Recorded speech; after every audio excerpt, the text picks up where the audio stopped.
I adored Georgetown. Obviously, it was so grateful to them for giving me a scholarship that allowed me to go to any college.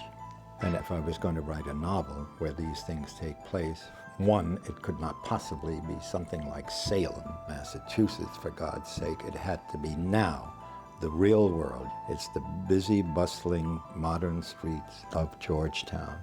And secondly, I didn't have to do a lot of research about the environs. I knew them so intimately. I don't think the story would be anywhere near as effective if it was set in Los Angeles. With everything else going on that went on in the story, Georgetown, the university, the church, the tradition, the old buildings, the flight of steps next to a house which appeared dangerous and where later something horrendous happens.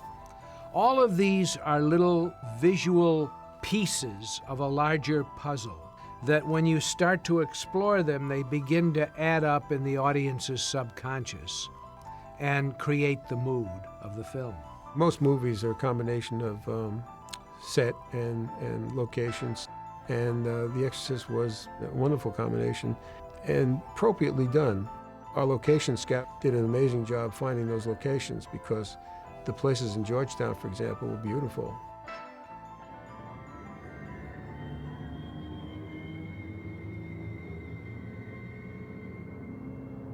As you look at Georgetown from across the Potomac River, as we do in the first shot of Georgetown, we look at it from a place called Roslyn, Virginia, which is right across the Potomac. And you see Georgetown across the Potomac. You see a couple of spires, and you see a dark building, which is a portion of the university at one end. And it appears from that aspect and in a gray morning light to look like a kind of prison or forbidding place. And over at the other end of the frame, the camera starts to move away from that forbidding image on the left into a flight of stairs and a house that appears to be next to that long flight of steps. A lot of people may or may not realize they built an extension onto that house. They needed that in order to bring the room close to the stairs so when the body comes out, the stuntman comes down.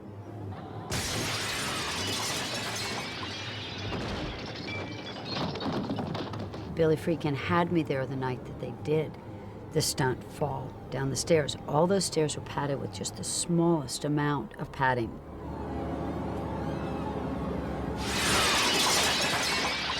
This guy just jumped out and rolled down all those hundreds of stairs that have become so famous. People bring me pictures of the stairs to sign. That's how famous those stairs are. People travel around the world to see those stairs.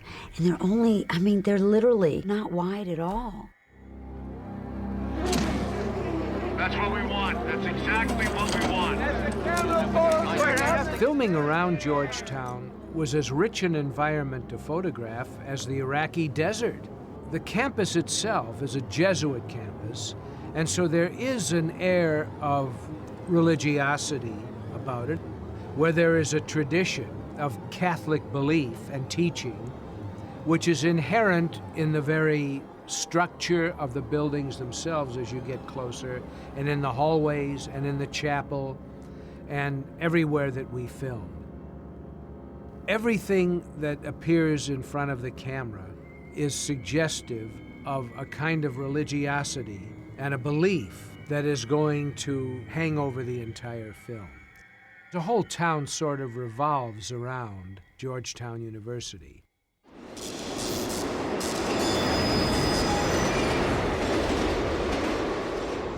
And we had other locations in Manhattan that were terrific. You're helping all over, boy. Father Karras, Waiting for the Subway in New York, was set there by Blatty, and so I shot there. Blatty set Father Karras's visit to his mother somewhere in Manhattan, and we picked a street to shoot there.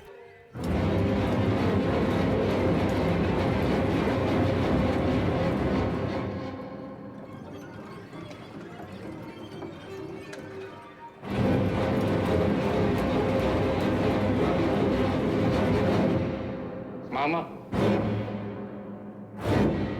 The mother's apartment was in that building. It wasn't a set. The mother's house was tricky to shoot in because that was all live, and the hospital and the asylum. So we had our share of moving around. And we shot the interiors of The Exorcist on the old Fox stages on 54th Street and 10th Avenue in Manhattan. They're no longer there, but they had 2 big stages and utilized the whole place. The only thing that was done in that studio, to my recollection, was maybe some other little bits and pieces and the interior of the house. The house we used in Georgetown for the exterior, the rooms were much too small, too light and film. So I knew in order to achieve the kind of movement I had to achieve, I built a 3-story house, for all intents and purposes, as a practical house in New York City. I did that because, A, I didn't want to be too close to Hollywood, and also we had shot so much in Georgetown and New York, I felt that the set ought to be built on the East Coast, or we would have had to have 2 crews. It's the power. Hold it. Oh.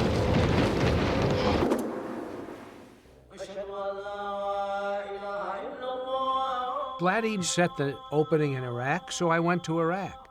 And that was the last thing we filmed.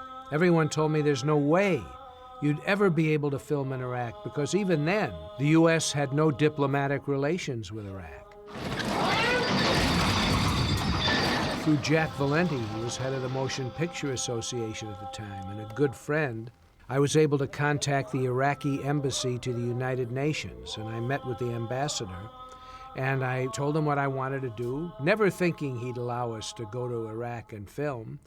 And they imposed certain conditions, but they invited us over. So all of this archaeological history and magic was right at my fingertips when I shot that opening prologue.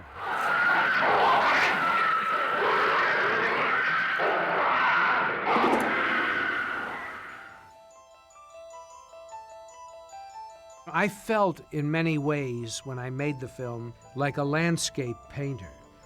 And I was very conscious of approaching the Exorcist film in that way, with a kind of painter's eye, all of which was provided for by Blatty in his screenplay. I mean, I didn't invent any of this, but he had given me a roadmap and a place in which to make shots like this.